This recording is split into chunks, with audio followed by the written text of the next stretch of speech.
as pessoas ajudarem o robô. Portanto, aqui das perspectivas diferentes, talvez, da robótica habitual do cobot era que para suprir limitações do robô, por exemplo, o robô não tem braços para carregar nos botões de elevador, o robô podia ajudar as pessoas. Okay? Portanto, aqui explorou-se um bocadinho a ideia de não só o robô pode assistir pessoas e pode ajudar humanos, como também o robô pode pedir ajuda aos humanos em interação com eles.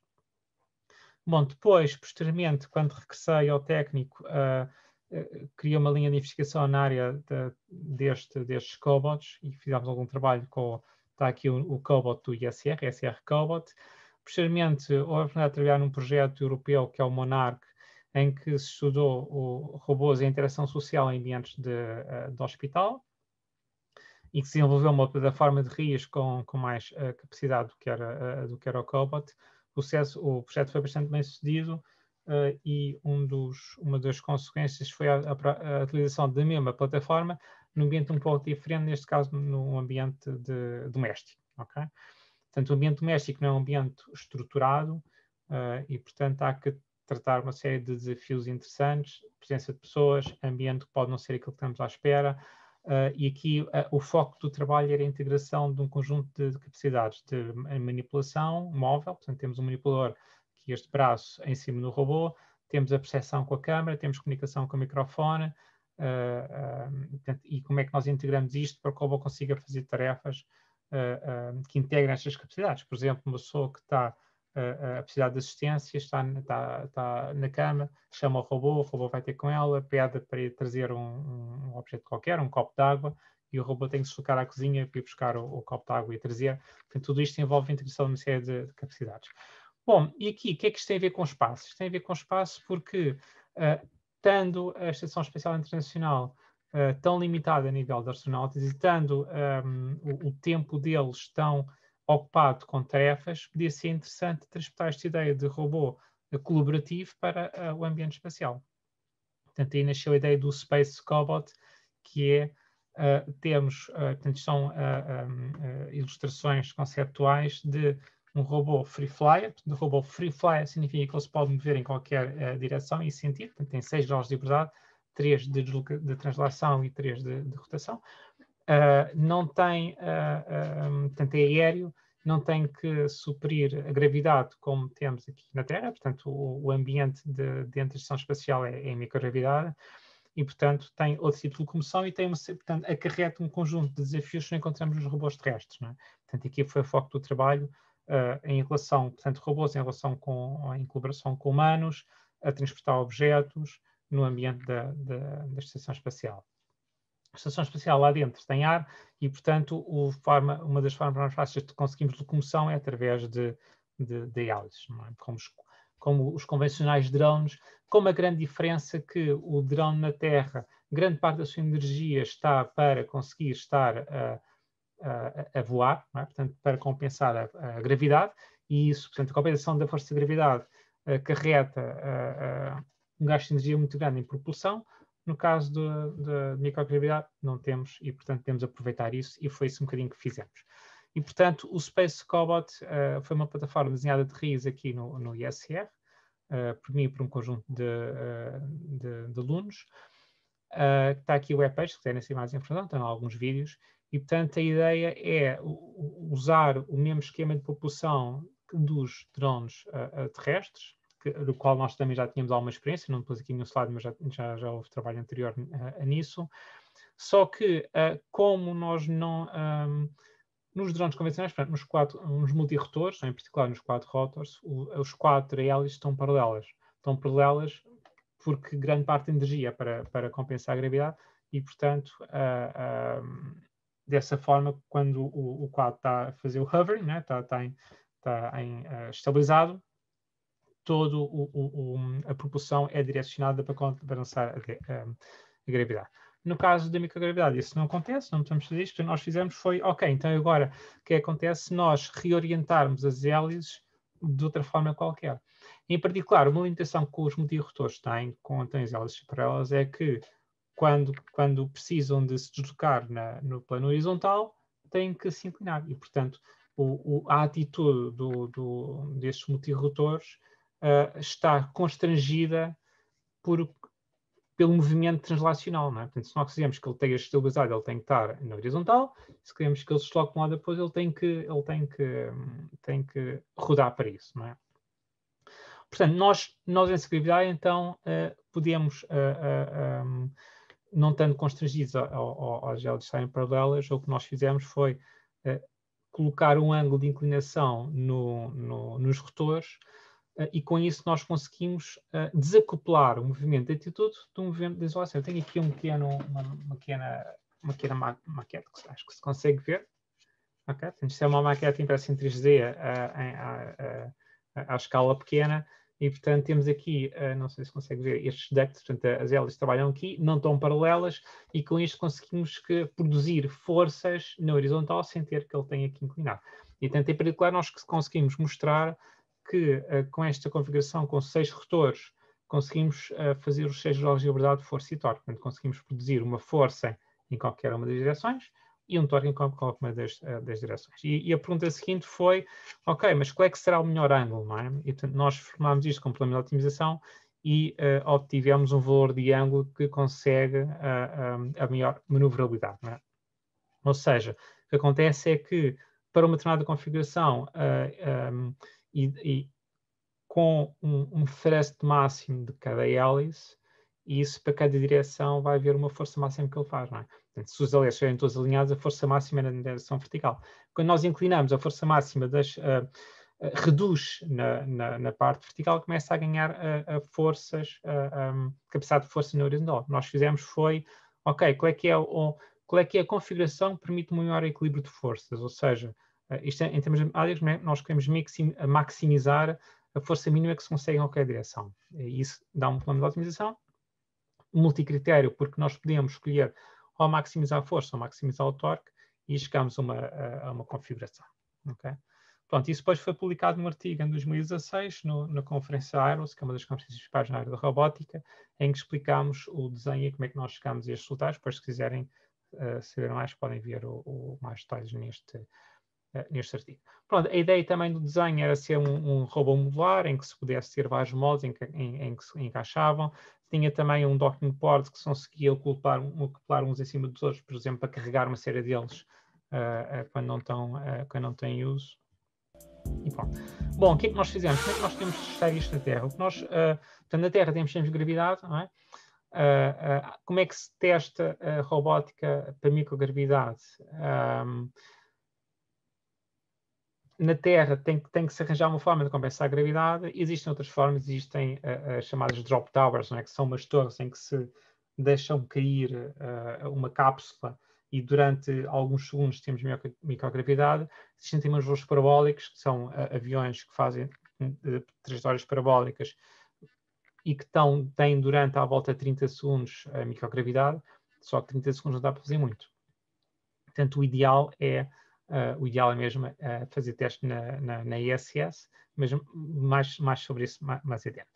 Em relação ao Space Cobot, nós fizemos na Terra, nós colocámos, como podem ver aqui no vídeo, o Space Cobot num gimbal, com 4 anéis, para ter liberdade total de atitude, e portanto o que nós conseguimos aqui validar é controlar em atitude e mostrar que ele consegue se estabilizar em vários ângulos. Não é? Portanto, aquilo que nós conseguimos ver, especialmente quando não se consegue ouvir o som, mas também, o som também não é relevante. Acho que é assim pôr a opção de som. Bom, o que nós aqui podemos ver é há poses em 3 dimensões que são geradas aleatoriamente, ele converge para cada uma delas. Okay. Bom, depois queríamos ir um bocadinho mais longe e o que nós fizemos foi, portanto, aqui, desculpem, aqui está resultados experimentais de convergência em ângulo, portanto, aqui o erro dos ângulos. Okay? Depois o que nós fizemos foi em colaboração com a Universidade de Braunschweig, que eles têm esta mesa de air bearing, portanto, isto é uma mesa em que é uma mesa microperforada, em que eles injetam ar comprimido por baixo e colocamos o Space Cobot nesta placa de plexiglass, cria-se ali uma almofada de ar e ele consegue flutuar na horizontal. E o que nós conseguimos desta forma é fazer teste em 5 graus de liberdade, portanto 3 de rotação mais 2 no plano horizontal, só falta mesmo o Z. Portanto, aqui conseguimos mostrar que ele consegue ir para determinados pontos e estabilizar. Okay? Estas bolinhas que vocês veem aqui são usadas pelo Motion Capture System para fazer o tracking da posição e tudo. Aqui é o Prazad, que é um bolseiro que teve cá connosco. Neste momento é aluno mestrado no Arizona, nos Estados Unidos.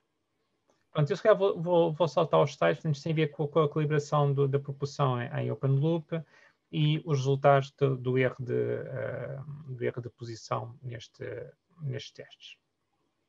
Bom, isto é o trabalho que nós temos no Space Cobalt. Entretanto, surgiu a oportunidade de colaborar com a MIT através do programa MIT Portugal e desde 2017 temos tido uma série de projetos com eles, financiados pela MIT Portugal, e começámos por nos focar no problema de controle de formações de pequenos satélites e, entretanto, estamos a trabalhar também em manipulação móvel de objetos, um bocadinho a pensar naquele cenário que eu referi há bocadinho da Deep Space Gateway, em que é necessário termos robôs autónomos a fazer logística, e uma das possibilidades que a NASA coloca para fazer essa logística é usar robôs móveis. Em particular, o que eles estão a pensar é usar uma combinação de robôs móveis aéreos dentro da Deep Space Gateway, também com robôs humanoides, uma nova geração do Robonaut, que está em cima da mesa. E, portanto, nós estamos um bocadinho também a trabalhar nisso.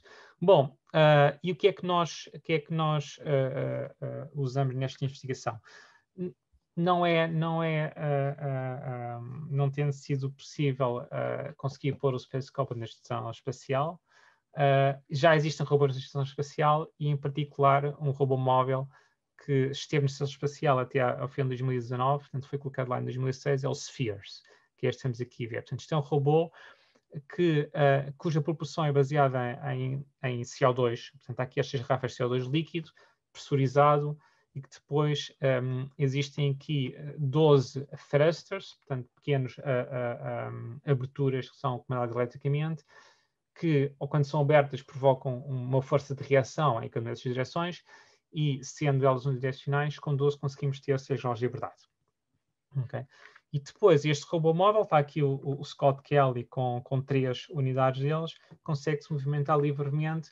Com 12 conseguimos produzir uma força e um toque em qualquer direção. Okay? Eles são, a parte da localização é feita usando um conjunto de microfones e ultrassons. Atenção que isto é tecnologia de 2006, ok? E é curioso também referir como é que isto nasceu. Isto nasceu de umas aulas de laboratório, os capstones, que é uma coisa que agora vai haver aqui no TEM também à volta no próximo semestre, com o MEP, com a nova, o Persist, com a nova estrutura pedagógica, vai haver estas estruturas, estes capstones permitem um conjunto de alunos trabalhar em sala de aula num projeto integrador que engloba vários componentes. Isto já existe há muitos anos na MIT em 2000 fizeram uma classe dessas e eles desenvolveram este projeto. Entretanto, o professor responsável, o David Miller, levou a ideia à Força Aérea e a Força Aérea deu-lhe $1 milhão para desenvolver este projeto e que conseguiram, em 2006, com a ajuda da NASA, colocar este robô que surgiu neste contexto de sala de aula na Estação Espacial Internacional e tem estado a operação desde 2019. Tem sido gerido pela NASA, portanto é uma coisa mais ou menos pequena. Pronto, nós tivemos a oportunidade durante já um bocadinho mais de detalhe que eu já referi, portanto, os 12 festas à volta do robô e um sistema combinado de ultrassons em infravermelho para fazer localização. Portanto, o infravermelho faz um flash para sincronizar o veículo e depois cada um dos beacons transmite um ultrassom e, portanto, comparando ao mesmo tempo com o disparo de infravermelhos, e desta forma conseguimos calcular o tempo que demora o som a ir desde os beacons até ao robô e com isso estimamos esta distância, tendo várias distâncias conseguimos estimar por isso squares onde é que o robô está. Okay. Bom, nós tivemos a oportunidade no âmbito deste projeto de trabalhar com os Spheres, ok? E portanto fizemos uma equipa conjunta, a malta, portanto o Space Systems Lab que desenvolveu os Spheres tem esta ideia de usar o ISS como laboratório de robótica espacial e microgravidade, e nós temos a experiência em robótica terrestre, em particular também em drones, e portanto juntámos um bocadinho estas competências e fizemos uma linha de investigação em controle de formações. Portanto, aqui a questão é investigar formas de controlar formações de robôs e usamos estes dois métodos. Portanto, qual é a aplicabilidade disto? A aplicabilidade disto é termos formações de satélites. Não é? Portanto, temos múltiplos satélites pequenos que, em formação, consigam fazer a tarefa de um satélite maior, por exemplo, a nível de instrumentação, interferometria e outras capacidades. Nós estudamos um método de controle baseado em gravos, usando controladores lineares, e também usamos o Non-Linear MPC, portanto, Model Predictive Control não linear centralizado. E, portanto, tivemos a oportunidade, tivemos lá dois alunos, o Pedro Roque e o Duarte Dias.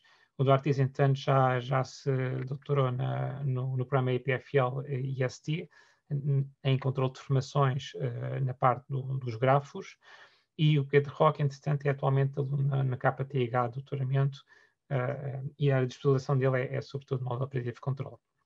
Fizemos aqui eles, durante uma estadia, isto foi, penso, em 2018, para aí, a experimentar os FIRs numa mesa. Portanto, isto é ao contrário da mesa de airbag que vimos há bocadinho. Portanto, aliás, isto aqui é o mais habitual. Temos uma mesa flat, portanto, uma mesa perfeitamente plana, neste caso é uma mesa de vidro, e temos estes air bearings, portanto, são umas placas microperfuradas que são alimentadas por estas garrafas de CO2 líquido e que criam uma almofada de ar e que permite os robôs andarem livremente. Portanto, isto permite testar os Spheres com 3 graus de liberdade em cima destes air carriers. Okay?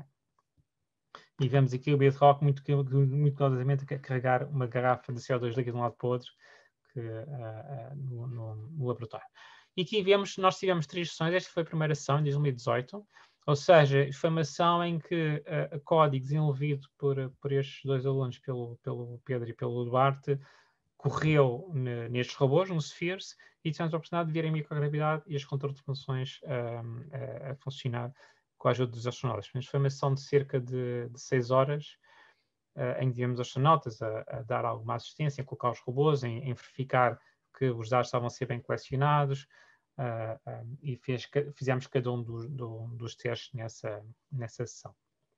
Portanto, nesta primeira sessão foram testes básicos de mobilidade, portanto, estamos a ver que eles estão em microgravidade. Depois tivemos a oportunidade em 2019 de fazer já alguns testes com o controle de formações. Ok. E, portanto, temos aqui a formação. Portanto, infelizmente, com o tempo, estes fios foram-se degradando e quando fizemos essa experiência só haviam 2 funcionais e, portanto, é o mínimo para fazer a formação, são 2 robôs, não é? Menos do que isso é complicado. Portanto, vemos aqui a rotação entre eles de uma formação, portanto, estão a rodar em torno de um centro e a parte de translação, isto é a convergência dos dois para a posição de referência na formação.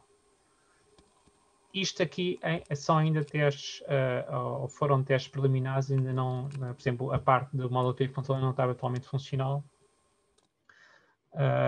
E aqui já nos esperámos com algumas dificuldades, porque um dos robôs, penso que era o vermelho, não estava totalmente funcional, tinha algum problema com o thruster. E a terceira sessão, onde nós ambicionámos ter tudo a funcionar, infelizmente não correu muito bem, por falta de baterias, porque incrível que pareça, não havia baterias na ISS para estes robôs e, portanto, os testes foram muito limitados. De forma a que não conseguimos tirar os resultados que nós queríamos, mas essa falta de disponibilidade do hardware levou-nos a propor uma continuação deste projeto, não com o Cepheias, porque o Cepheias foi descontinuado neste dia. Portanto, isto é real, portanto, isto estava na noite de passagem de ano a acompanhar a experiência em 31 de dezembro de 2019. E já vou falar um bocadinho a seguir, depois o que é que se segue. Antes disso, só referir depois a outra parte, isto é controle de formações.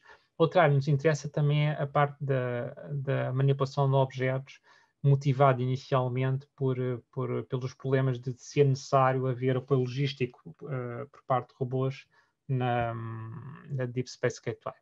Portanto, em termos de manipulação de objetos, temos 2 linhas de interesse. Uma é fazê-lo de uma forma totalmente autónoma, portanto, ter um ou mais robôs a transportar um objeto de um lado para o outro. E, portanto, a manipulação móvel tem muitas aplicações no contexto espacial, não é só fazer logística numa estação espacial, mas também problemas de lidar com o lixo espacial. Há missões que estão a ser preparadas para fazer testes reais com isso. Portanto, manutenção de satélites, não é? Por exemplo, colocar mais combustível, ou fazer um upgrade, fazer isso em robôs em vez de estar a envolver astronautas humanos. Ou outro problema também muito interessante é a construção de estruturas grandes. Okay? Portanto, sejam eles instrumentos, por exemplo, há o telescópio James Webb, que é o sucessor do Hubble, que está para ser lançado no futuro próximo.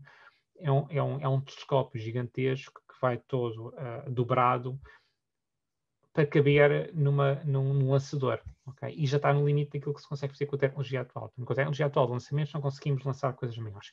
E, portanto, como é que nós conseguimos ter estruturas grandes em espaço? É montá-las em órbita. E, portanto, nós temos muito interesse em fazer isso, não só na parte da montagem, como também na própria parte da construção. A NASA está muito ativa nisso e está a investir numa companhia que é a Made in Space para fazer alguma prototipagem de satélites que sejam capazes de construir coisas no espaço. E, portanto, o que está comum isto tudo é o problema de termos um robô em órbita que consiga manipular um objeto ou construir um objeto e, por exemplo, fazer estas construções. Okay? Outro aspecto também tem a ver com o Space Cobalt é a parte da interação humano-robô e, portanto, como vimos naquela ilustração conceptual, o interesse de, perdão, por exemplo, robôs darem ferramentas a astronautas, a poderem assistir com manipulação de objetos em tarefas e, portanto, a parte de colaboração com humanos interessa-nos bastante. Okay? Bom, na parte da manipulação móvel, nós debruçámos num plano muito específico, é necessário para um robô conseguir manipular objetos, que é quando o robô manipula um objeto, a sua massa, sente massa e os momentos de inércia são fundamentais para que depois o robô consiga transportar de uma forma eficiente. Okay? Portanto, nós humanos, nós conhecemos bem esse problema quando pensamos que uma mala está pesada e a mala está leve, somos surpreendidos, não é? Portanto, com a nossa expectativa sobre as propriedades inerciais do objeto não fazem match com a realidade, as coisas não correm bem. E, portanto, aqui o problema que nós nos focamos foi como é que o robô, de uma forma autónoma, consegue obter esta informação, mas não consegue fazer de uma forma parada. Okay? Se nós queremos estimar a massa, temos que provocar um deslocamento e, pela inércia do objeto, conseguir fazer essa estimação. Então, o que nós fizemos foi, para resolver este problema, foi calcular a melhor forma de provocar uma trajetória de excitação, permitir mover um objeto, executar esse movimento e, com base na realidade, fazer essa estimação. Temos um artigo de revista que mostra alguns resultados. Portanto, isto é o trabalho de uma aluna de doutoramento, que é a Mónica Cal, sobre este problema de obter a trajetória ótima, de excitar o objeto e depois obter isso. Okay? Contudo, uma limitação desta abordagem é que, se nós otimizarmos qual é a melhor trajetória que excite o objeto para conseguir tirar de lá dados, então estamos a perder tempo. Okay? Portanto, por que não tentar fazer as coisas ao mesmo tempo? Que é, se queremos levar o objeto de um ponto A ao ponto B, por que não simultaneamente transportar o objeto do ponto A para o ponto B pelo robô, ao mesmo tempo que introduzimos perturbações que permitam estimar as propriedades inerciais do objeto. Okay? Portanto, foi isso que nós fizemos. Foi estudar como é que nós podemos, de uma forma ótima, gerar trajetórias que permitam estimar de uma forma mais eficiente possível. Portanto, aqui a questão tem a ver com a segurança, que é um fator importante, muito importante no espaço. E, portanto, conseguir controlar, portanto, o robô, uma vez que captura um objeto, tem que controlar o sistema completo, ok?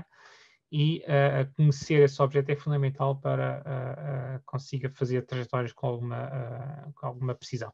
E outra é a eficiência energética. Não é? Portanto, se eu souber, se eu tiver o meu sistema caracterizado ou identificado, então consigo que o controlador consiga ser mais eficiente do que se não souber. Portanto, nós fizemos, isto que eu estou a falar da parte da estimação de percentagens inerciais e de fazer o movimento simultaneamente em cooperação com a MIT. Então, um bocadinho o follow-up daquele trabalho de controle de formações é termos, em paralelo, um controlador baseado em MPC que faça o controle do sistema robô mais objeto, ao mesmo tempo que fazemos a estimação dos parâmetros e que alimentamos com o conhecimento que nós já temos no MPC para ele citar mais ou menos o objeto. Okay? Temos aqui alguns resultados, não vou entrar em detalhes, que mostram que atualizando ou não atualizando o nosso controlador com esta informação tem um impacto grande no desempenho da tarefa. Então, nós fazemos numa parte inicial, damos mais peso. Portanto, isto é num contexto de automação de trajetórias. Portanto, temos a otimizar a melhor trajetória para fazer. Numa parte inicial, essa trajetória é otimizada para conhecer melhor o objeto e, conforme o tempo passa, damos menos peso a essa componente e damos mais peso ao componente de executar a tarefa. Okay? Isto é feito de uma forma automática. Okay? Então, temos aqui este artigo no ASTA 2019, que é uma das conferências principais na área da robótica espacial, portanto, é esta e o ICEARAS, em que mostramos os primeiros resultados em simulação de fazer esta otimização de trajetória, tendo em conta a necessidade de obter os parâmetros do objeto. O que é que segue ao Spheres? O Spheres está a ser descontinuado, sobretudo porque existe uma nova plataforma e a NASA construiu de raiz este novo robô para a ISS, que é o Astrobee, que já está lá há uns anos. Eu penso que isto é um vídeo... Sim, é um vídeo que mostra. Tem um princípio de funcionamento um pouco diferente. Eu penso que depois tenho isto em slides, posso explicar melhor. Mas pronto, aqui vemos um bocadinho este robô. Portanto, é o sucessor do Spheres. Tanto o Spheres como este Astrobee, o objetivo do robô é servir como comunidade científica. Portanto, aqui a ideia é a NASA constrói esta plataforma para a ISS para que a comunidade científica possa correr lá experiências no nível da robótica espacial. Okay? Temos aqui o docking port, isto é a parte em que ele faz o docking para carregar as baterias e também para fazer comunicação de dados. O robô tem um pequeno base para manipulação. Temos aqui um exemplo. Portanto, isto agora, esta parte já é vídeo, de ele poder ser usado para transportar. Isto está pensado para... há uma motivação forte para o Deep Space Gateway. Não que o Astrobee vá para a Deep Space Gateway andar a transportar a carga de um lado para o outro, mas é uma excelente plataforma para se fazer investigação e tecnologia para permitir depois os robôs façam isso. Okay? Portanto, os robôs que na Deep Space Gateway irão estar a fazer tarefas autónomas não serão o Astrobee, mas toda a parte de investigação que se conseguir fazer com o Astrobee vai ser muito rica para depois poder alimentar as escolhas para o robô que vai realmente executar essa tarefa. Mais uma vez, reforçando a ideia de que as plataformas são plataformas de investigação. Okay? Pronto, foi lançado em 2019 e neste momento já está praticamente operacional. Vemos aqui dele na NASA, numa Air Bearing Table, portanto, é um mesa granito com estas Air Bearings a fazer testes parciais.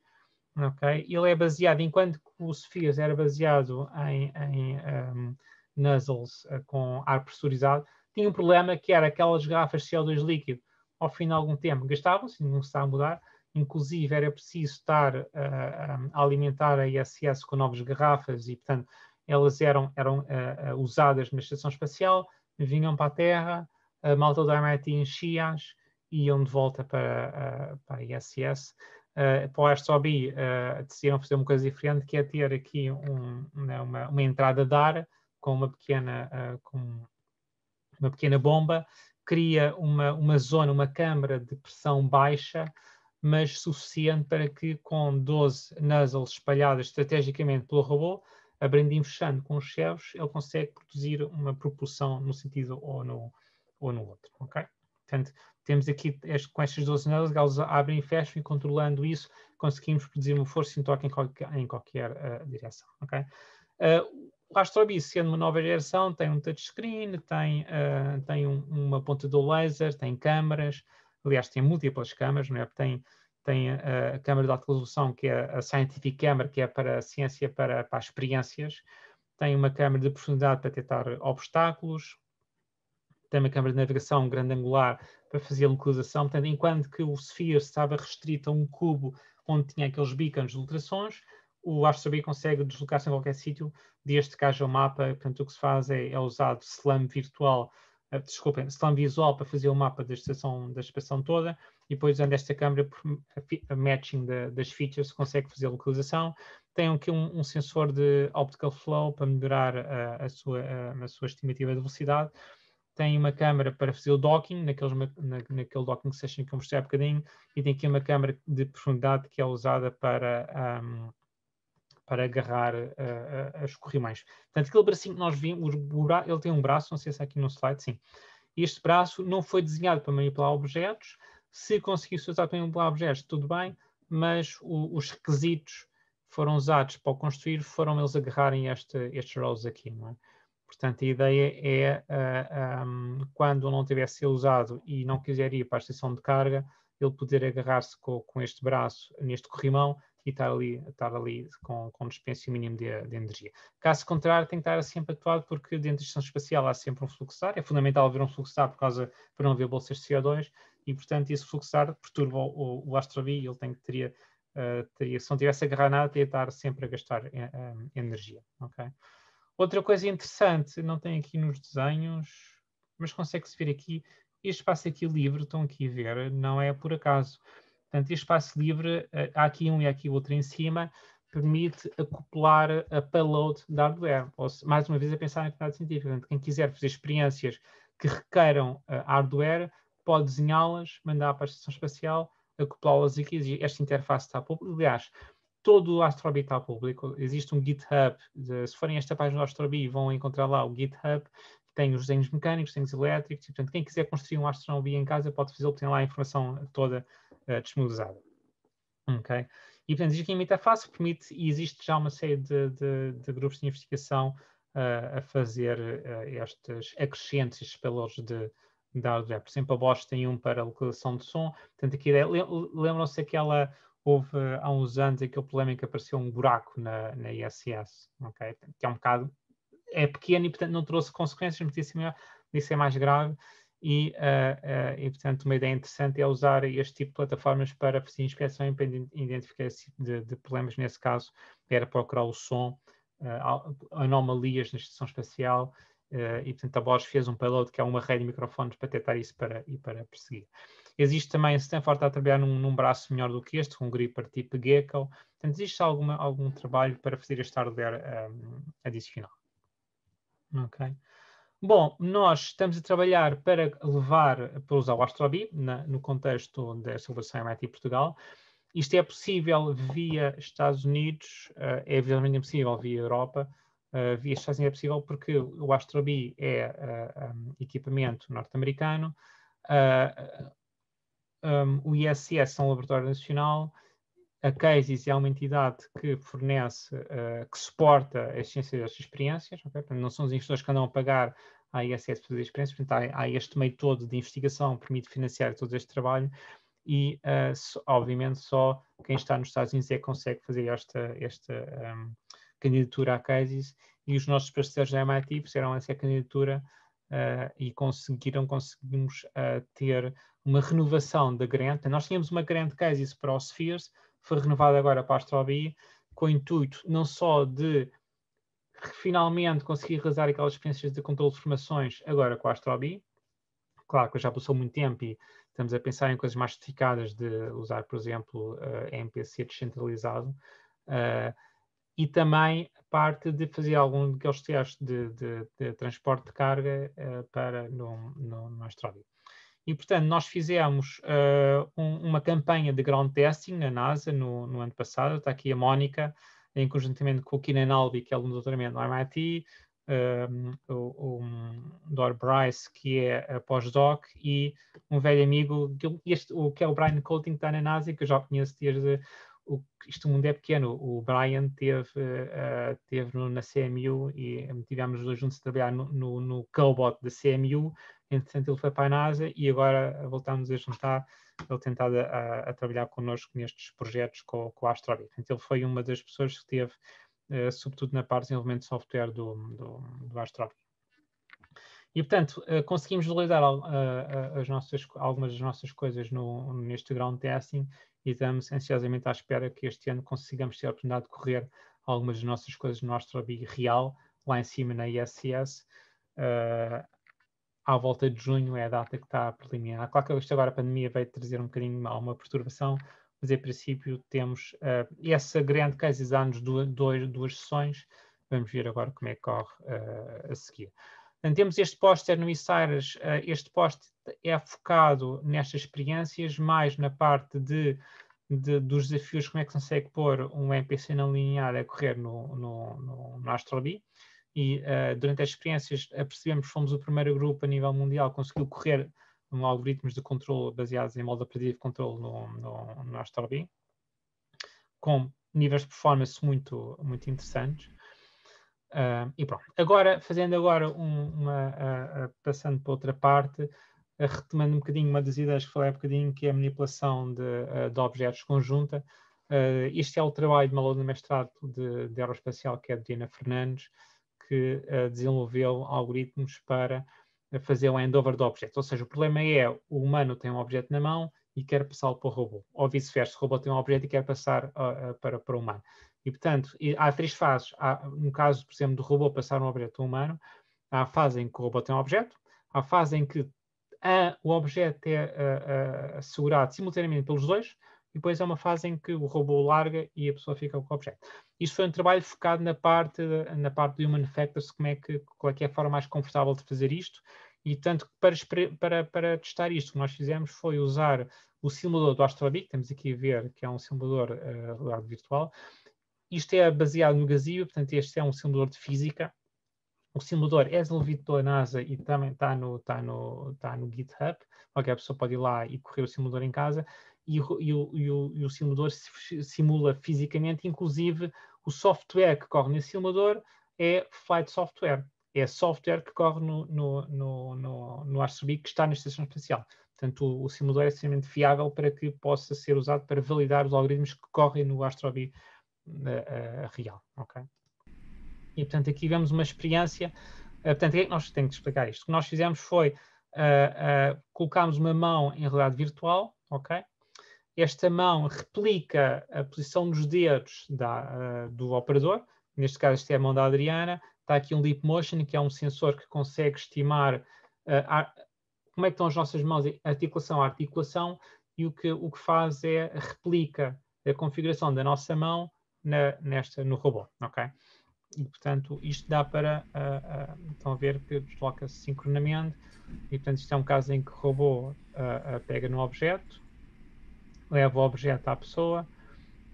Okay? A pessoa depois vai lá e agarra. E reparem que toda a física é simulada. Aqui a câmera está indecisa sobre o que é que há de focar. Okay? E depois o robô, quando se apercebe que alguém está a segurar o objeto, liberta o objeto. E está feito o handoff. Nós aqui usamos técnicas de controle de impedância para controlar o robô enquanto ele está a segurar o objeto e a pessoa está a segurar o objeto, e estudamos qual é que é o mais confortável para fazer esse handover, não é? Será que é o robô segurar solidamente o objeto no ar, ou será ser mais compliant, ter mais elasticidade? Okay? Curiosamente, quando há alternativas, vimos que o mais flexível é o menos desejado. Portanto, as pessoas gostam é que o robô segure solidamente o objeto. Portanto, publicámos isto num artigo no iCiRus, também está disponível no archive, quem quiser dar uma olhada, com o método de controle que nós usámos e com os resultados que nós fizemos. Portanto, fizemos um estudo com utilizadores para obter significância estatística sobre os resultados dessa interação. Pronto, agora passando para a parte planetária, este vai ter que ser mais breve, já estamos avançados. Portanto, não tenho tempo para entrar em detalhes aqui, mas esta linha de investigação vem de uma linha de investigação já há muito tempo de robôs para busca de salvamento. Portanto, o problema é usar em operações de busca de salvamento robôs para fazer inspeção para localizar vítimas que estejam enclausuradas, por exemplo, depois de um terremoto, não é? Portanto, há um terremoto, um edifício pode ficar à beira do colapso. Em certas situações, os bombeiros não podem entrar lá porque é demasiado arriscado. Contudo, temos por lá um robô para procurar vítimas, e se formos encontrar vítimas, não podemos mandar as equipas humanas. Portanto, isto tem a ver com um protótipo que foi feito cá, que é o Raposa New Generation. Fizemos experiências aqui que podemos ver aqui com equipas conjuntas com bombeiros e equipa da GNR de busca e salvamento. aquilo que nós andámos a estudar foi interfaces de realidade aumentada, temos aqui o mapa 3D que é feito com laser, mapa 2D, portanto, como é que nós construímos interfaces para o operador que permitam facilitar a tarefa, não é? E, portanto, em termos de investigação, é este problema de, tipicamente, interfaces de robôs estão sobrecarregadas no canal visual, ou seja, existe um ecrã com toda a informação. Numa situação de teleoperação em tempo real, em que é necessário tomar decisões, a hipótese é que este sobrecarga do canal visual prejudica a tarefa e, portanto, o que andámos a estudar foi como é que nós temos de transportar parte desta informação para dispositivos ápticos. Dispositivos ápticos são dispositivos que nós sentimos na mão essa informação. O problema fundamental aqui que motiva o estudo destas interfaces é que existe, é quando o operador e o robô não estão no mesmo sítio. Okay? Quando nós estamos a olhar para um robô, é muito fácil teleoperá-lo com joystick. Quando não estamos a ver, apenas temos, por exemplo, a câmera do robô, é muito mais complicado. E, portanto, o facto de haver este distanciamento físico torna mais complicada a teleoperação e esse é o racismo problema que temos estado a estudar. Ok? Portanto, isto é um exemplo de interface de realidade aumentada. Isto é trabalho anterior em que nós colocávamos nos óculos HMD dos utilizadores marcadores. Portanto, isto é uma marca que está geograficamente colocada. Portanto, se o robô se mexer, isto aqui está colocado em cima do sol. Portanto, isto não existe. Portanto, é um artefacto de realidade aumentada. Mas vemos também que a interface visual que tem aqui uma série de indicadores, tem bateria, tem a atitude do robô, tem uma câmera para trás e, portanto, aqui a ideia foi tirar informação do ecrã para outros dispositivos. E aqui vemos a arquitetura do operador, que para além dos óculos HMD, que dão canal visual, temos um sensor de atitude, portanto é um sensor áptico em que o operador agarra o objeto e sente a orientação do objeto, e uma luva que vibra quando há uma perca de tração. Portanto, isto é tudo motivado em casos de estudo anteriores que nós vimos que causam perturbação à teleoperação, que é, por um lado, não perceber se o robô está no horizontal ou se está quase a cair, ou se está a subir uma escada, ou se está posso usar um horizonte artificial, mas o horizonte artificial está, mais uma vez, é o canal visual, e, portanto, aqui o interessante é colocar na mão do operador ele sentir se o robô está no horizontal ou se está inclinado, e por outro lado a perca de tração. Quando se está a teleoperar com uma câmara, é muito fácil o robô ficar preso em algum sítio e o operador não se apercebe disso. Já nos aconteceu imensas vezes, mesmo com operadores experientes, o robô ficar a derrapar e não percebe-se o que é que está a acontecer. Será que a comunicação saiu? E portanto nós fizemos foi uma detecção de quando há perca de tração, usando o laser e usando a odometria, e quando isso acontece, a luva vibra e transmite essa utilização ao operador. Portanto, são informações que não precisam estar no canal visual, estão na mão. E aqui podemos ver, isto é o trabalho da aluna de mestrado aeroespacial da Ruth Luz, que agora é aluna de doutoramento. Testámos vários tipos de sensores ápticos. Isto é um tablet com uma textura, portanto é um desenvolvido em França e na Universidade de Lille. Portanto, é possível colocar texturas aqui, portanto, com o dedo vocês sentem texturas mais suaves ou mais ríspidas. Fricção, portanto, ter um cilindro a rodar na mão para indicar que existe transmitir informação, e uma luva. Portanto, nós fizemos testes com utilizadores sistemáticos, portanto, arranjamos voluntários, expusemos os voluntários aos mesmos tipos de testes, obtivemos resultados quantitativos, e isso permitiu-nos concluir que a luva é aquela que dava melhores resultados. As texturas não se sentem muito bem e é preciso estar sempre a mexer o dedo. A fricção, ao fim de algum tempo, perdemos sensibilidade e, portanto, também não funciona muito bem. A luva é aquela que teve melhores resultados e é isso que nós usamos agora. Todos os estudos, tanto com a device atitude como este, temos aqui um paper de conferência, um paper de revista com alguns destes resultados.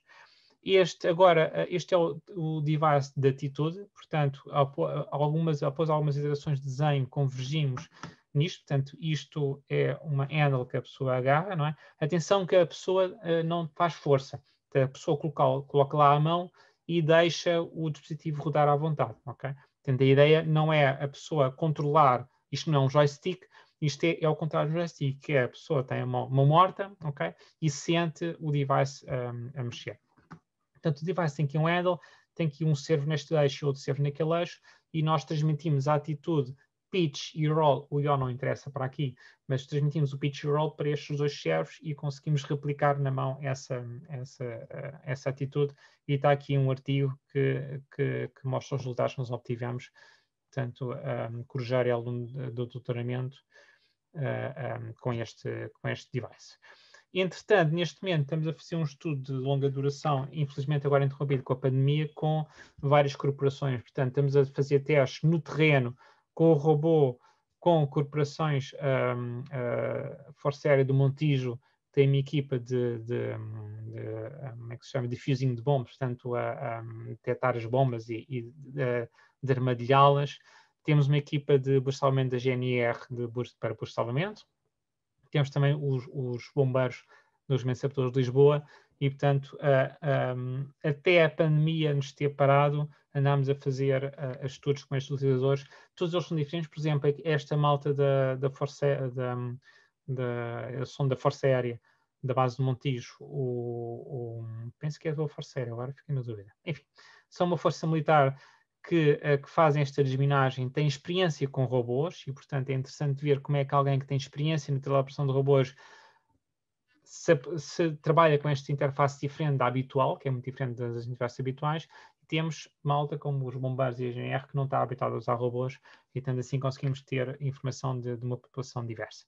O que é que isto tem a ver com o espaço? Isto tem a ver com o espaço que em 2019, penso eu, houve uma chamada internacional para experiências para uma missão analógica a Marte. Uma missão analógica a Marte é cá na Terra, ok? Não vamos a Marte, cá na Terra. Escolhe-se um sítio que geograficamente é o mais parecido possível com Marte e constrói-se uma missão lá. Portanto, constrói-se lá uma base, mandam-se para lá, colocam-se lá astronautas analógicos, estão fechados, isolados de todo o mundo durante um certo período de tempo, e depois isso permite ver não só a parte comportamental e de operacional de termos astronautas isolados, como também uma oportunidade de fazer experiências.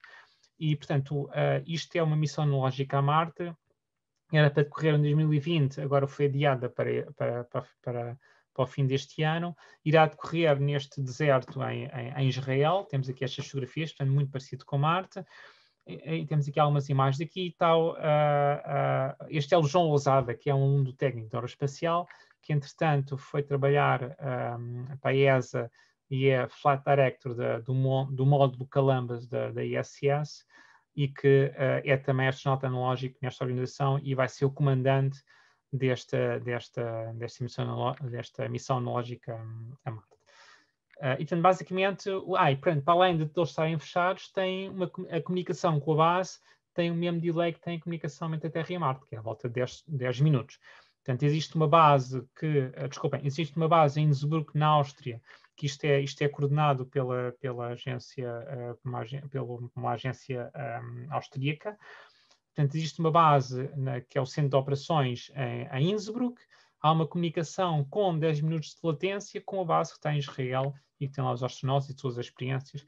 Bom, o que é que eles fizeram? Eles fizeram uma chamada para a experiência internacional e nós fomos aprovados por uma experiência. A nossa experiência chama-se MEROP, que significa Towards a More Effective Remote Operation of Planetary Ground Robots Using Multimodal Interfaces. E a ideia é experimentar usar a nossa interface, que eu escrevi há bocadinho. Tem a parte está aqui esta aguarela, portanto temos uma interface com um computador, temos o joystick para comandar o robô, temos o dispositivo de atitude para transmitir a atitude do robô ao operador e temos a luva que vibra quando ele perde tração. E, portanto, aqui a ideia é estudar a viabilidade desta interface num ambiente muito específico de missão analógica a Marte. Portanto, há um robô que não é nosso. Portanto, aqui estamos a colaborar com uma outra universidade que coloca lá o robô para a nossa e para outras experiências. E a ideia é comandar o robô para fazer várias tarefas. Por exemplo, imaginem que existe portanto, um problema em Marte é a parte atmosférica, portanto, existem tempestades de areia. Existe uma tempestade de areia e vimos que houve um robô, um dos da NASA, que ficou em maus lençóis com isso e que foi desativado. Portanto, a ideia é usar um robô para fazer inspeção à volta da base após uma tempestade de areia. Outra é fazer scouting de ir a um local interessante. Imaginem que sabe-se que numa certa zona existe um local interessante que queremos obter lá amostras para análise posterior no laboratório. Antes de enviar os astronautas, enviamos o robô. E, portanto, a ideia é o robô faz o scouting inicial do trajeto da base até esse hotspot, para perceber qual é que é o caminho e validar se o caminho é possível ser transponível por um astronauta, e depois o astronauta vai depois dessa validação, não é? Portanto, é usar o robô para esse tipo de tarefas. E, portanto, a nossa hipótese científica é que o uso destes dispositivos ápticos, que transmitem informação por via áptica, conseguem melhorar a Situational Awareness. A Situational Awareness é a noção que o operador remoto tem da situação onde está o robô. Okay? Portanto, o problema do robô estar a derrapar e o operador não perceber porquê é um problema de Situational Awareness. Portanto, o operador não tem noção do que está a acontecer. Portanto, aqui a hipótese é que o uso destes dispositivos consigam melhorar a Situational Awareness, para além de usar apenas o ecrã visual. Estamos a colaborar com o Exoscot da Universidade de Graz, que é quem vai lá colocar o robô, e nós fomos uma das 15 experiências selecionadas para este AMD20. E aqui temos o robô de um dos Dress Rehearsals. Portanto, um Dress Rehearsal é uma ação em Innsbruck em que as 15 experiências têm que levar lá as suas experiências e destacar os notas analógicos, ok? Portanto, é um ensaio, uma espécie de um ensaio com os astronautas que vão realmente para a missão, como é que eles usam o nosso computador. E aqui para nós foi uma aprendizagem, foi a primeira vez que nós tivemos envolvido uma experiência deste género. Existe muito mais do que a parte tecnológica para o robô mexer. Existe muito a nível de procedimentos, de documentação. Temos que documentar muito bem como é que isto se usa. Temos de ter os casos de falha contabilizados. Portanto, temos de ter o sistema todo montado. Portanto, o sistema vai numa mala, a mala vai, os astronautas abrem a mala, seguem os procedimentos todos, ok? Como se fosse uma missão real no espaço, ok? Portanto, isto é a equipa. Portanto, o professor José Luís Silva é um professor do ISCTE, que também está no IT, que é parte do ARCIS, na área de Human Computer Interaction. Depois a Jéssica Rogério e a Ruth Luz, ambas alunos de doutoramento, e que estão a trabalhar nisto. Tem mais informação aqui neste site sobre o MEROP, ok? Bom, e para concluir, já estou mesmo em cima, peço desculpa. Portanto, espero que vos tenham convencido que a robótica espacial é uma área multidisciplinar. Portanto, aqui falei mais na parte da AI e da robótica, engloba muitas mais áreas, não é? Sobretudo muita mecânica, não é? Conseguir colocar robôs em ambiente espacial. É uma área multidisciplinar, emergente, em grande crescimento, conforme agora cada vez mais haja players privados no espaço, não é? O chamado New Space, em que temos mais atividade, e portanto sabe-se que a ISS vai passar por um processo de transição para atores privados. E falei sobre o trabalho que temos feito aqui no ISR no ambiente orbital, robôs colaborativos e autonomia, controle de formações, manipulação móvel, e também no aspecto de ambientes planetários, de interfaces multimodais de teleoperação. E, para terminar, só mais uma coisa. Please stay tuned por 2 motivos. Primeiro, vai arrancar no próximo semestre o minor em Space Science and Technologies, que é um minor multidisciplinar que cobre um largo espectro de áreas, não é? Não só robótica espacial, controle, satélites, comunicação, navegação, engenharia de satélites, astrobiologia, física espacial, e que qualquer aluno técnico pode obter. Portanto, é um minor que não é de especialização, é um minor que dá os fundamentos e as bases e alarga o leque de skills e de expertise que os alunos possam ter, e vai arrancar já no próximo semestre, se tudo correr bem. E, finalmente, foi recentemente anunciado que o Space Studies Program da International Space University irá decorrer no técnico no verão de 2022. Portanto, isto são 9 semanas intensivas de tudo sobre o espaço, também extremamente multidisciplinar, e que é um curso muito conhecido. Nós vemos alumni do SSP um pouco por todo lado, nas agências espaciais, na ESA, é uma agência espacial, mas na indústria, e, portanto, é um curso com impacto muito grande e, portanto, conta-se que haja suporte de alunos portugueses para se inscrever. Portanto, isto foi competitivo ter o SSP cá em Portugal, e também é competitivo para os alunos se inscreverem, porque estamos a falar de mais de 100 alunos, e há alunos internacionais por todo lado a inscreverem-se, e, portanto, queria deixar-vos com esta mensagem de mais coisas que vão acontecer na área do espaço. Pronto, muito obrigado. Já passei 1 minuto do meio-dia e agora, caso haja perguntas, estão à vontade. Precisamente, chegamos então... Não consigo ouvir. Não me estão a ouvir? Alô? Eu estou a ouvir. O professor não te está a ouvir. Peço desculpa, acho que há aqui um problema com o meu som. Só um bocadinho. Sem problema. Alô? Está-nos a ouvir, professor? Sim, sim, peço desculpa, eu tinha aqui o altifalante que ficou sem bateria. Ok. Ok, força. Perguntas? Então, nós passamos perguntas, nós estamos a aceitar perguntas na secção Q&A, que eu vou ler agora as que aqui estão. No entanto, caso queiram, também podem levantar a mão e a nossa equipa vai tratar de vos permitir falar caso queiram fazer perguntas ao vivo. Então, entretanto, vou começar pela primeira pergunta cá posta, foi uma pergunta feita em anónimo. Em que medida é que robôs colaborativos domésticos se tornarão numa realidade nos próximos anos? Iremos vê-los chegar ao consumidor comum com facilidade? É uma boa pergunta. Quer dizer, robôs domésticos, nos nossos casos já temos. Em muitos casos que é o aspirador. Okay? Já há bastantes anos temos aspirador em casa a que façam coisas. Okay? E, portanto, eu vejo isto que todo desenvolvimento tecnológico tem o seu tempo. Okay? Portanto, os telemóveis, todos nós temos telemóveis... Isto nasceu na década de 60 e só na década de 90 é que se tornou comercial e, portanto, existe um processo de 10 a 20 anos para qualquer tecnologia que desde os laboratórios até a realidade. E, portanto, eu diria que a parte de investigação de robôs domésticos, para além dos aspiradores, portanto, que possam, calculo que, por trás da pergunta, estejam robôs que sejam capazes de interagir connosco. Já há robôs que interagem comerciais, não é? Muito básicos, não é? Temos também os Alexa e essas coisas todas. Mas robôs que possam, parecidos com aquilo que eu mostrei, penso que temos que esperar ainda mais uns anos para que estão no processo de sair dos laboratórios. Já existem empresas, por exemplo, a PAL Robotics, que é uma empresa espanhola, que já tem robôs comerciais e que estão a apostar muito forte em conseguir ter, por exemplo, em espaços comerciais, robôs. E eu penso que acho que à volta de alguns 5, 10 anos poderá chegar às nossas casas, não é? Obrigado pela pergunta. Ok, de seguida temos aqui uma pergunta do Alexandre Ferreira.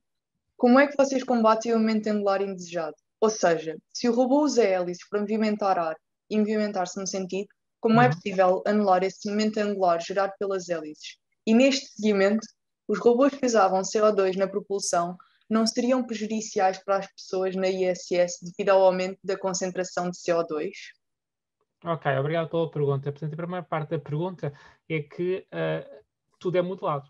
Okay? Portanto, nós temos um modelo que, quando a hélice gira com uma certa rotação angular, temos uma força, que é proporcional ao quadrado da velocidade angular, e temos um momento de reação, que é esse momento angular. E, portanto, tudo isso está no modelo e, portanto, quando nós fazemos um modelo que nos dá, por um determinado conjunto de rotações angulares, qual é a força e o torque que são gerados, ok? Como temos 6 hélices com aquelas configuração, isto vai dar uma relação linear entre a rotação ao quadrado e força e torque, e como devido ao facto das hélices não serem paralelas, essa matriz é invertível e conseguimos calcular a força e torque. Portanto, uma vez que o modelo contabiliza isso tudo, não é? Por inversão conseguimos eliminar automaticamente isso. Eliminar tão bom quanto o modelo for, não é? Claro que possivelmente pode ser necessário fazer uma calibração online, não é? Que é tentar estimar melhor estas matrizes com o veículo real, não é? Mas a ideia é construir modelos, sejam eles desenhados com base no desenho, optis com base no desenho, ou sejam eles calibrados por experimentação, que também contabilizam todos esses efeitos. Também atenção que as elas são muito levezinhas, portanto, aquilo, é? Embora sejam de alta rotação.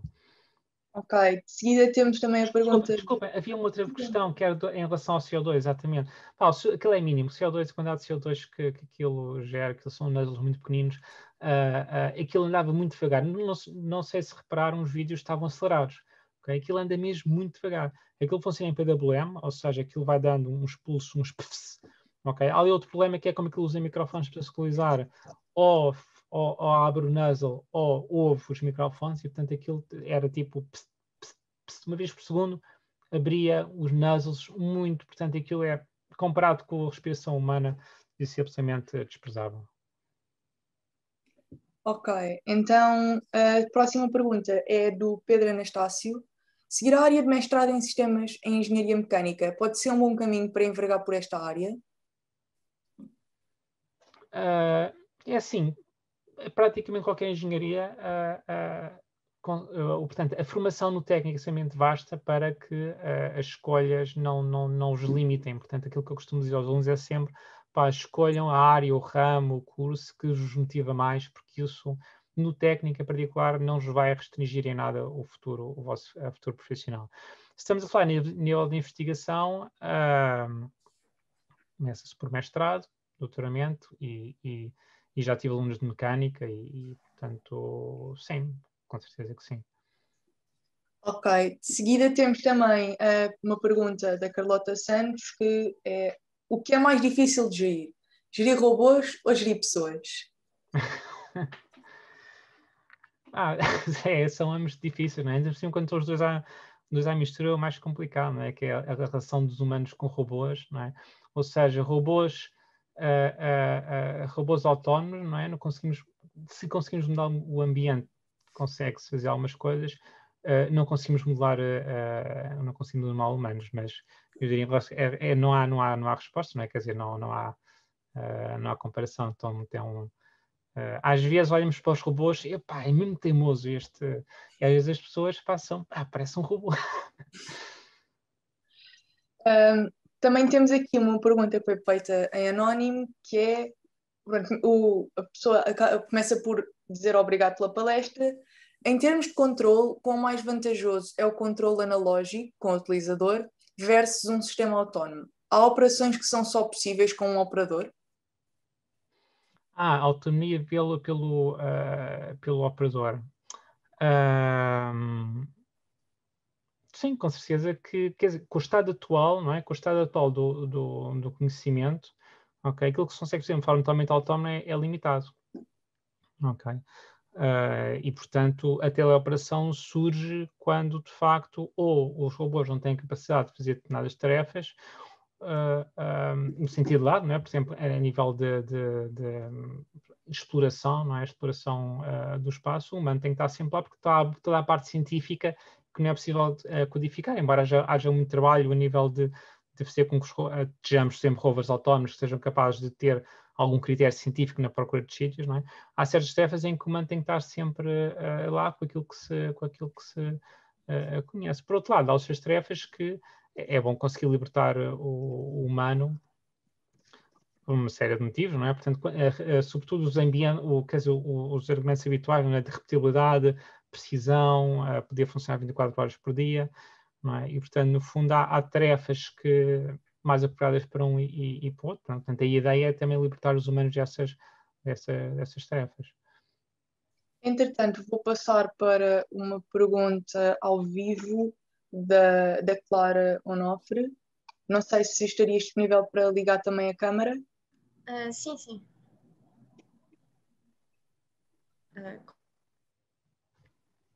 Não sei.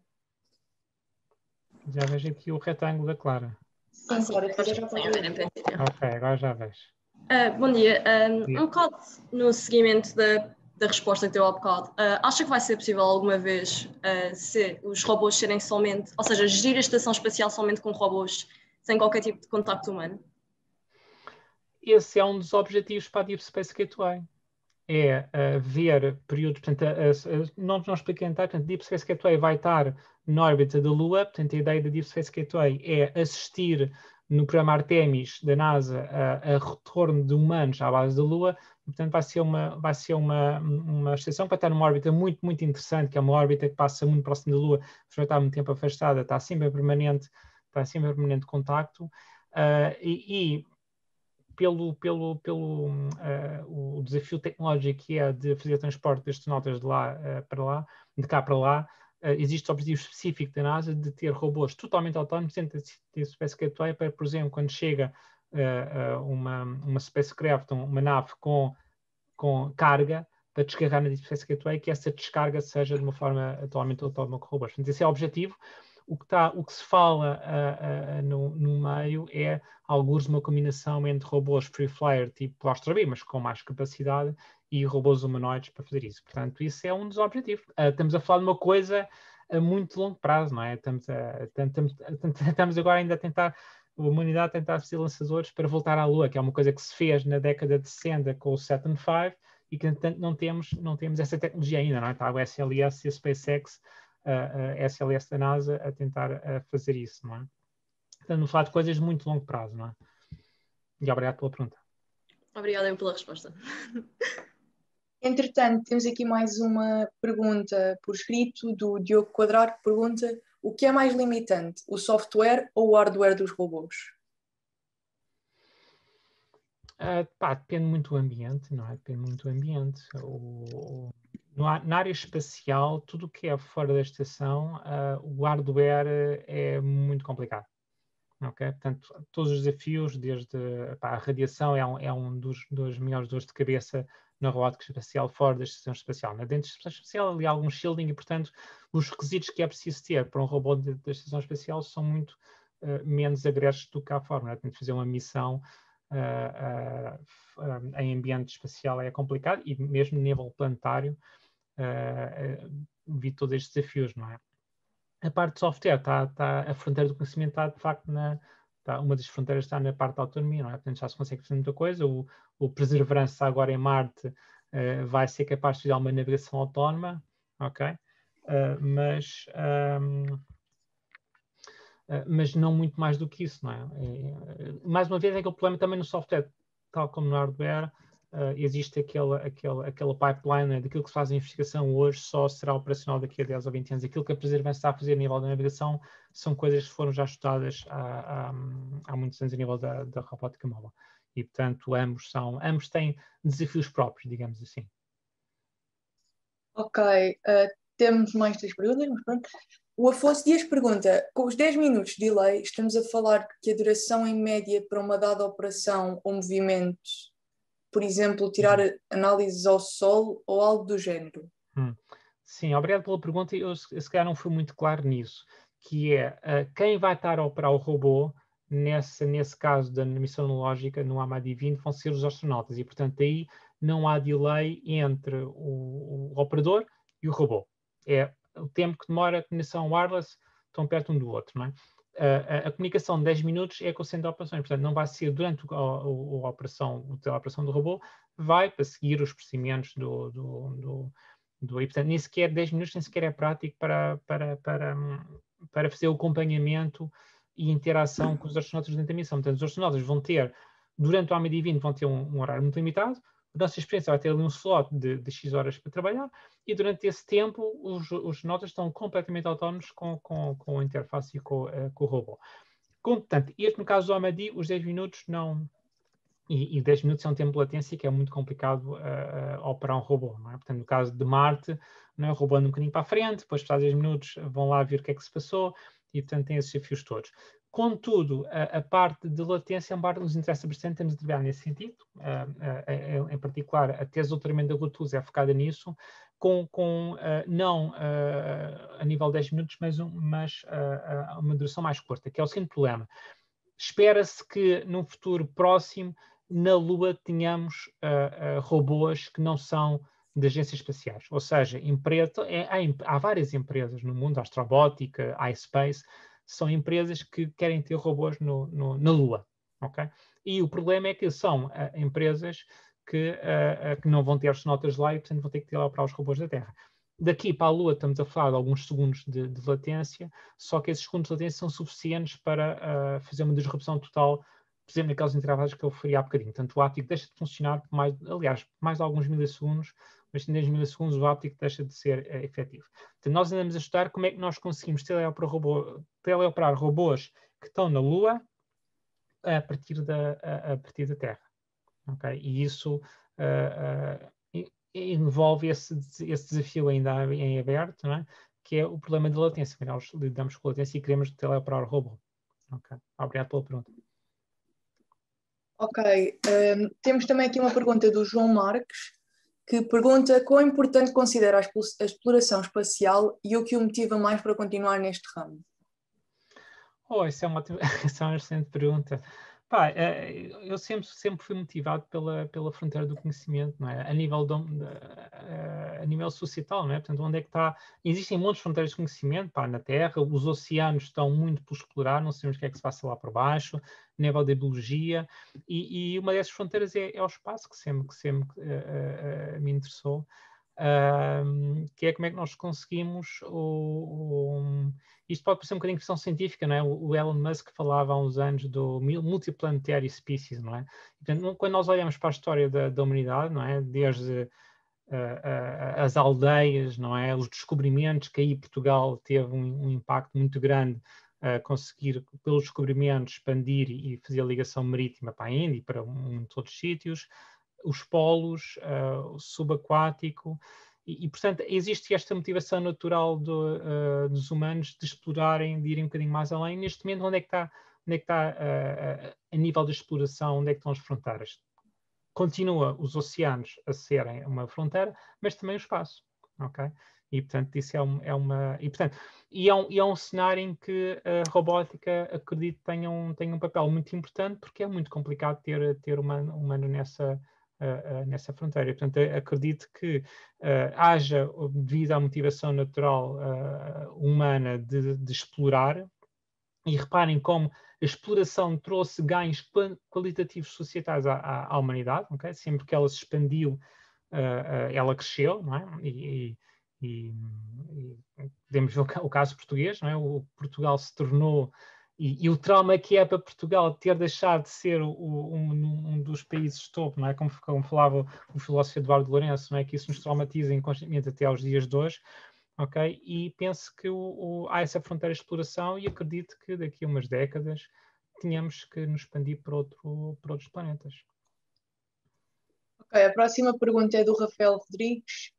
Em que mais áreas é que os robôs se podem integrar nos próximos 20 anos? Em que mais áreas?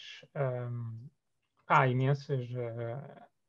Cá na Terra, há a questão de libertar os humanos de tarefas que sejam fisicamente exigentes e que desgastantes, não é? Minas, existe agora muita investigação a nível de robôs para atividades minárias, não é?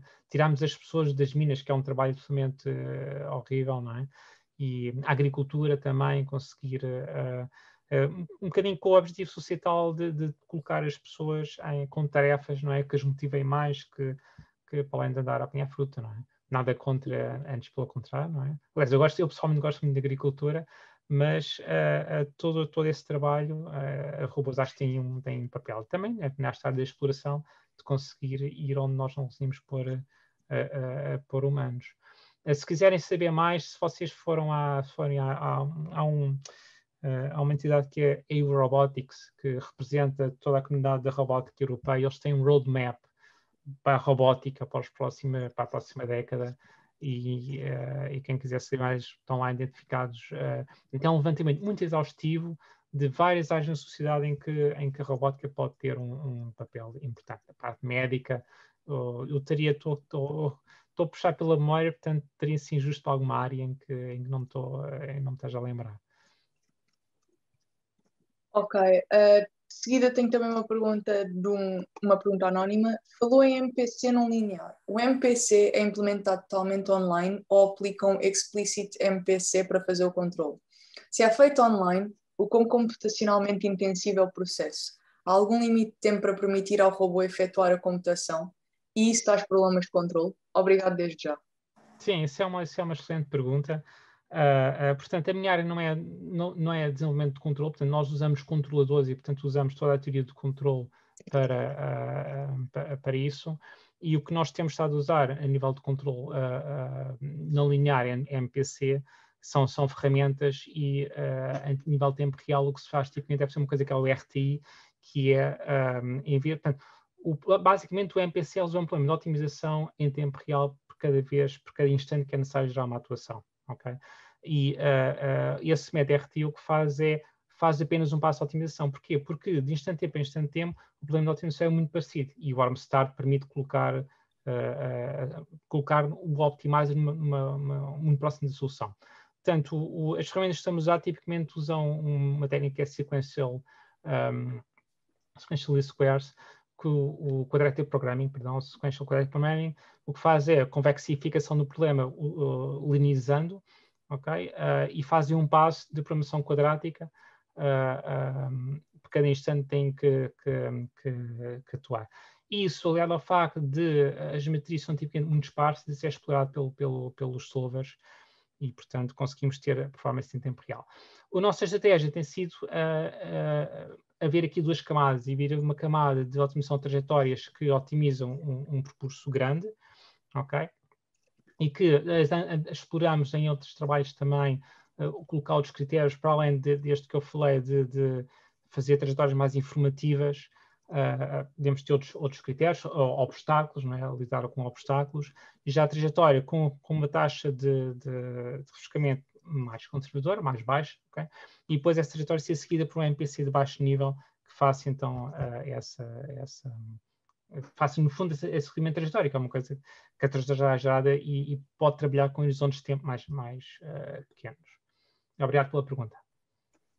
De seguida também temos outra pergunta anónima. Relativamente ao curso de verão de 9 semanas no verão de 2022, quais são os requisitos para a participação? Isto se já for, já for informação de domínio público. Ainda não, quer dizer, o que eu sugiro é consultarem os SSPs dos anos anteriores, ok? Para o processo de aplicação. Neste momento estamos ainda estamos no início, estamos ainda no processo de escolher se será no TACSPAC, se será na Alameda, o campus principal do evento. E vamos ter brevemente o kick-off meeting com a ISU para arrancar este processo. Ainda não temos montado o sistema de applications, mas é uma questão de irem à net e consultarem o processo de candidatura. Okay. Temos aqui tido uma pergunta do Diogo Quadrado. Tem algum medo ou receio com a criação de robôs autónomos? Temos de ter as cautelas que temos de ter com qualquer nova tecnologia, não é? Portanto, aqui temos de ter em conta que a humanidade tem coabitado com tecnologias novas desde décadas, séculos, não é? Desde a Revolução Industrial, não é? E todos os saltos tecnológicos têm provocado sempre receios e medos, não é? Quando apareceu a eletricidade, havia o medo de toda a gente morrer eletrocutado e o mundo todo morrer eletrocutado. Quando apareceram os telefones também houve receios de isto ser uma rede terrível de comunicação, não sei o quê. O nuclear já é um bocadinho mais sério, porque de facto houve desastres graves, mas conseguimos ter, não vou agora entrar aqui na questão, não há que eu seja apologista das centrais de fissão nuclear, mas temos uma rede muito grande de instalações de fissão nuclear relativamente seguras. Espero que isso seja substituído rapidamente por fusão nuclear, que é bastante mais segura. E automóveis autónomos estão agora a aparecer, não é? Com receios que são perfeitamente justificáveis, não é? Mas que é um desafio para a tecnologia, não é? Também tendo em conta que uma das motivações muito grandes para o aparecimento de automóveis autónomos é a segurança. Okay? Nós sabemos quantas pessoas morrem por ano, diariamente, nas estradas, às mãos de condutores humanos dentro de automóveis. E um dos sonhos da condução autónoma é conseguir reduzir drasticamente o número de mortes nas estradas, porque em princípio acredita-se que os automóveis autónomos sejam mais seguros do que os humanos, principalmente mesmo sóbrios, não é? Não se vê alcoolizados ainda pior. E sabemos que a fasquia para os carros autónomos é mais elevada. Não é? Um carro autónomo que mata uma pessoa é capaz de parar uma fábrica e de mandar à falência uma fábrica. Não é? Portanto, todos os dias, infelizmente, morrem pessoas à mão de outros humanos. Mas é um desafio que não estou a dizer que não se deva ser exigente com os carros autónomos.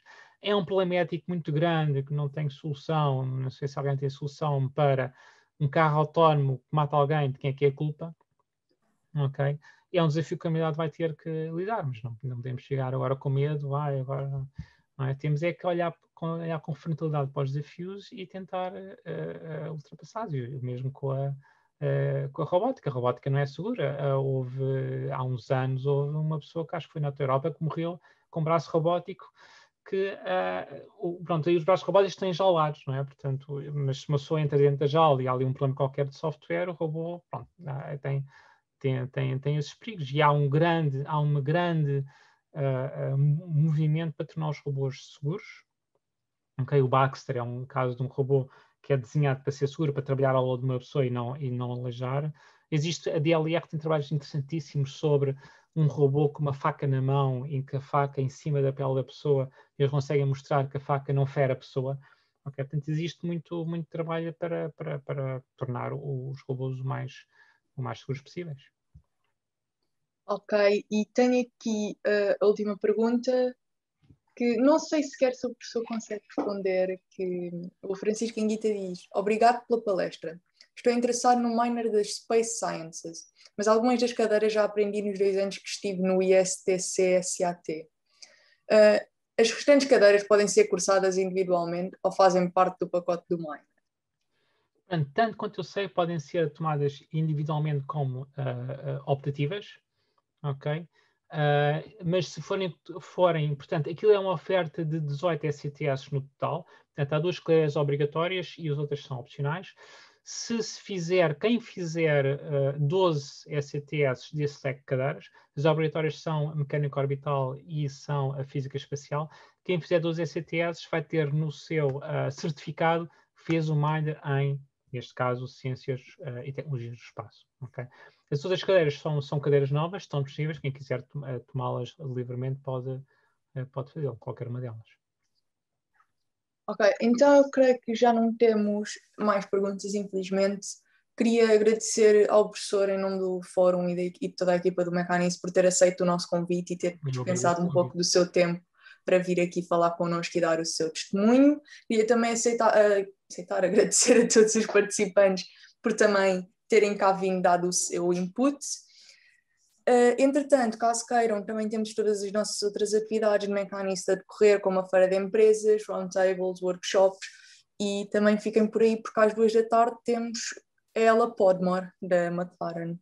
Obrigado outra vez, professor, por ter aceito o nosso convite. Muito obrigado. Obrigado, uma boa tarde. Obrigado a todos.